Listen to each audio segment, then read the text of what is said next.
ലാലേട്ടൻ്റെ ഒരു അടിപൊളി പ്രമോ വന്നിട്ടുണ്ട്. ലാലേട്ടൻ്റെ ഫയറിൻ്റെ ഇടയ്ക്ക് കുറച്ച് കോമഡി ആയിട്ട് നമ്മുടെ അനീഷിനെയും അതേപോലെ സാബുമാനെയൊക്കെ കളിയാക്കുന്ന ഒരു പ്രമോ ആണ്. ആദ്യം തന്നെ ലാലേട്ടൻ നമ്മുടെ നൂറയ്ക്ക് കൺഗ്രാജുലേഷൻസ് പറഞ്ഞിരിക്കുകയാണ്. ടിക്കറ്റ് ഫിനാലെ കിട്ടിയത് നൂറയ്ക്കാണ്. നൂറയ്ക്ക് ഒഫീഷ്യലി ലാലേട്ടൻ കൺഗ്രാജുലേഷൻസ് പറഞ്ഞു. അതിനുശേഷം നമ്മുടെ പറക്കും തളിക ടാസ്കിനെ കുറിച്ച് നമ്മുടെ അനീഷേൻ്റെ അടുത്ത് ചോദിക്കുകയാണ്.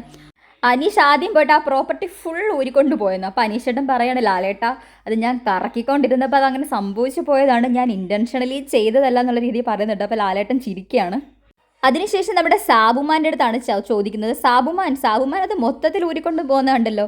അപ്പോൾ സാബുമാൻ പറയാണ്, അതായത് ലാലേട്ട അതിന് മാനുഫാക്ചറിങ് ഡിഫക്റ്റ് ഉണ്ടെന്ന് തോന്നുന്നു. അപ്പോൾ ലാലേട്ടൻ ചോദിച്ചു, എനിക്കോ?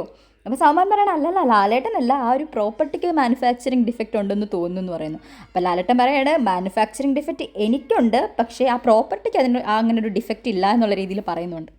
അപ്പോൾ ഇങ്ങനത്തെ ഒരു സംഭവ ബഹുലമായ ഒരു ആഴ്ചയായിരുന്നു. പക്ഷെ അതിൻ്റെ ഇടയ്ക്ക് കോമഡി കുത്തിക്കയറ്റിയത് എന്തിനാണെന്ന് അറിയത്തില്ല. എന്നാലും എല്ലാവരും ഇരുന്ന് പൊട്ടിച്ചിരിക്കുന്നുണ്ട്. പിന്നെ കുറച്ച് തണുപ്പൊക്കെ വേണ്ടേ. എന്തായാലും അനീഷേട്ടനും സാബുമാനും ലാലേട്ടനെ ഒന്ന് ഫയറൊക്കെ ഒന്ന് അണയ്ക്കാനൊന്ന് സഹായിച്ചിരിക്കുകയാണ് എന്തായാലും പ്രമോയിൽ.